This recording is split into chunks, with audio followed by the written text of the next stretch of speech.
Hi guys and welcome to next. ఈ రోజు మనం వీడియోలో యుద్ధకాండ 2 మూవీ గురించి అయితే తెలుసుకోబోతున్నాం. ఇది ఒరిజినల్ గా కన్నడ మూవీ, తెలుగులో అయితే డబ్ చేశారు. ఇది పార్ట్ 1 లాస్ట్ ఇయర్ వచ్చిందంట, కాకపోతే పార్ట్ 2 కి 1 కి సంబంధం లేదు. సో పార్ట్ 1 అయితే నేను చూడలేదు, అది చూడకపోయినా పార్ట్ 2 అయితే కంటిన్యూ చేసేచ్చు. మెయిన్లీ ఈ మూవీ వచ్చేసి ఒక ఎమోషనల్ కోర్ట్ రూమ్ డ్రామా అనమాట.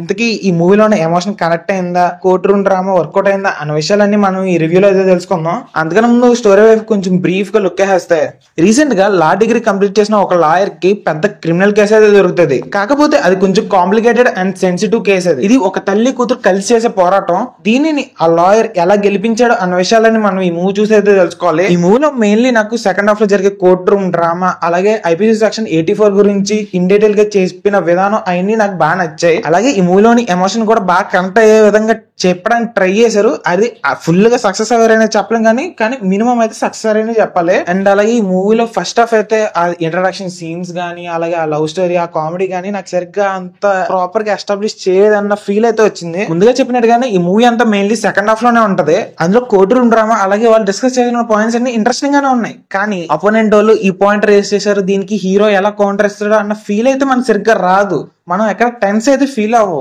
ఏముందిరా నెక్స్ట్ హీరింగ్ లో గెలిచేస్తాడులే అనే ఫీలింగ్ తోటి అయితే ఉంటాం. మెయిన్లీ ఇందులో కోర్ట్ రూమ్ డ్రామా బాగానే రాసుకున్నారు, చాలా వరకు బాగానే హ్యాండిల్ చేయగలిగారు. కానీ మనం ఎక్కువ టెన్స్ ఫీల్ అయ్యే సిచ్యువేషన్స్ అయితే పెద్ద ఏం కనపడదు. ఈ మూవీలో టెక్నికల్ డిపార్ట్మెంట్ అయితే నాకు అంత ఆఫ్ బేక్డ్ గానే అనిపించింది. మెయిన్లీ తెలుగు డబ్బింగ్ అయితే నాకు అసలు వర్కౌట్ అవ్వలేదని చెప్పాలి. మెయిన్లీ ఆ డబ్బింగ్ వల్ల నేను ఈ మూవీలో ఎమోషన్ సరిగ్గా కనెక్ట్ అవ్వలేకపోయినేమో. But anyways it's a decent court room drama. నేను మరి కన్ఫర్మ్ గా చూడాలని అయితే ఏం చెప్పట్లేదు. మీకు కోర్ట్ డ్రామా మూవీస్ ఏమన్నా నచ్చితే కొంచెం ఏమైనా మీకు నచ్చొచ్చేమో, కానీ నార్మల్ ఆడియన్స్ మాత్రం it's an average to below average watch అంతే. So that's the review guys. ఈ రివ్యూ మీకు నచ్చినట్లయితే ఇలాంటి మరిన్నో మోర్ రిలేటెడ్ ఇన్ఫర్మేషన్ కోసం మన మూడ్ ఎక్స్ట్రా ఛానల్ సబ్స్క్రైబ్ చేయండి and keep watching mood extra.